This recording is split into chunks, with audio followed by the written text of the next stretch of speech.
8 বছরের একটা বাচ্চা ছেলে 1 টাকার একটা কয়েন হাতে নিয়ে দোকানে গিয়ে বলল, আপনার দোকানে কি আল্লাহকে পাওয়া যাবে? দোকানদার একথা শুনে কয়েনটি ছুঁড়ে ফেলে দিয়ে তাড়িয়ে দিল ছেলেটিকে। ছেলেটি পাশের দোকানে গিয়ে 1 টাকা দিয়ে চুপচাপ দাঁড়িয়ে রইল। দোকানি বলল, এই ছেলে, 1 টাকা দিয়ে কি চাও তুমি?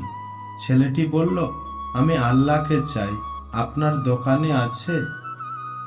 দ্বিতীয় দোকানদারও তাড়িয়ে দিল, কিন্তু অবুঝ ছেলেটি হাল ছাড়ল না। একটার পর একটা দোকানে ঘুরতে লাগলো। ঘুরতে ঘুরতে 40টা দোকান ঘোরার পর এক বয়স্ক দোকানদার জিজ্ঞেস করলো, তুমি আল্লাহকে কিনতে চাও কেন? কি করবে আল্লাহকে দিয়ে? এই প্রথমবার কোনো দোকানদার মুখে এরকম প্রশ্ন শুনে ছেলেটি চোখে মুখে আশার আলো ফুটে উঠল।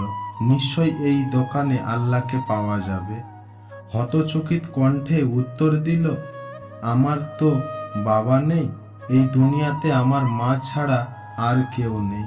আমার মা সারাদিন কাজ করে, আমার জন্য খাবার নিয়ে আসে। আমার মা এখন হসপিটালে, মা মরে গেলে আমি খাবো কি?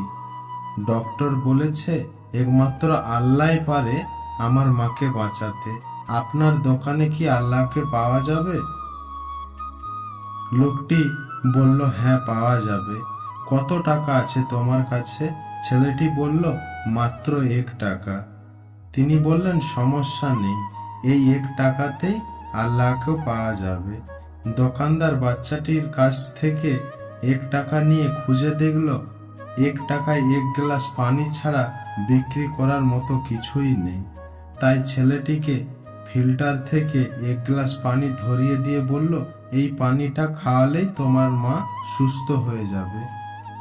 পরের দিন একদল মেডিকেল স্পেশালিস্ট ঢুকলো সেই হসপিটালে। ছেলেটির মায়ের অপারেশন হলো, খুব দ্রুতই তিনি সুস্থ হয়ে উঠলেন।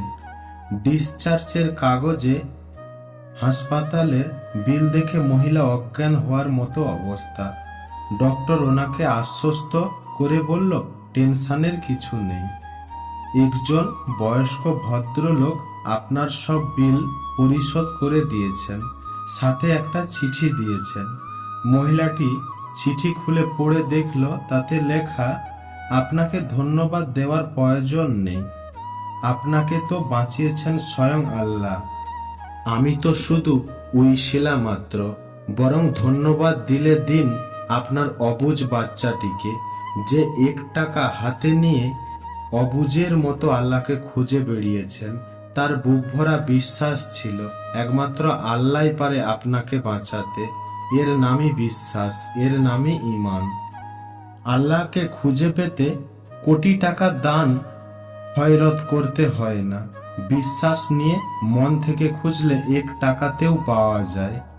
বইয়ের পাতা মানুষকে যা শিক্ষা দেয়, জীবনের পাতা তার থেকেও অনেক বেশি কিছু শিখিয়ে দিয়ে যায়। জন্ম নেওয়াটা ভাগ্যের ব্যাপার, মৃত্যু হওয়া সময়ের ব্যাপার, কিন্তু মৃত্যুর পরেও মানুষের মনে বেঁচে থাকা কর্মের ব্যাপার। শিক্ষিত হয়ে যদি ঠিককে ঠিক, ভুলকে ভুল বলার সাহস না থাকে, তবে আপনি সমাজের বোঝা ছাড়া আর কিছু নন। আপনার সমস্ত শিক্ষা মিথ্যা।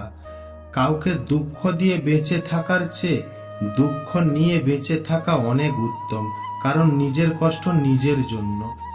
কারো কাছে জবাবদিহি করতে হয় না, কিন্তু অন্যকে কষ্ট দিলে জীবনভর তার অভিশাপ মাথায় নিয়ে চলতে হয়।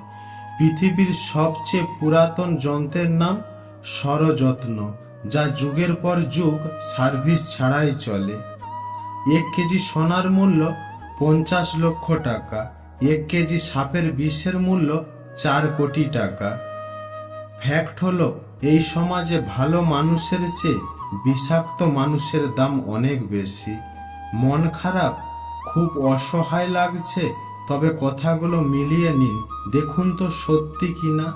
মাথার উপর আপনার ছাদ আছে, শরীরে কাপড় আছে, দুবেলা খেতে পান, আর রাতে ঘুমানোর মতো জায়গা থাকলে বুঝবেন গোটা পৃথিবীর 75% লোকের চেয়ে আপনি ধনী। পকেটে যদি কিছু টাকা থাকে, আপনি আপনার পছন্দ মতো কিছু কিনতে পারেন, যেখানে খুশি যেতে পারেন, তবে জানবেন গোটা পৃথিবীর 20% বিত্তশালীদের মধ্যে আপনি একজন। সুস্থ সবল রোগবিহীন শরীর নিয়ে যদি আপনি আজকের দিনটাতে বাঁচতে পারেন, ভাববেন পৃথিবীর লক্ষ লক্ষ মানুষের মধ্যে আপনি ভাগ্যবান। জীবনটা পাওয়া না পাওয়ার হিসেব মিলানোর স্থান নয়। আসুন আজ থেকে অভিযোগ না করি, উপভোগ করি জীবনটাকে।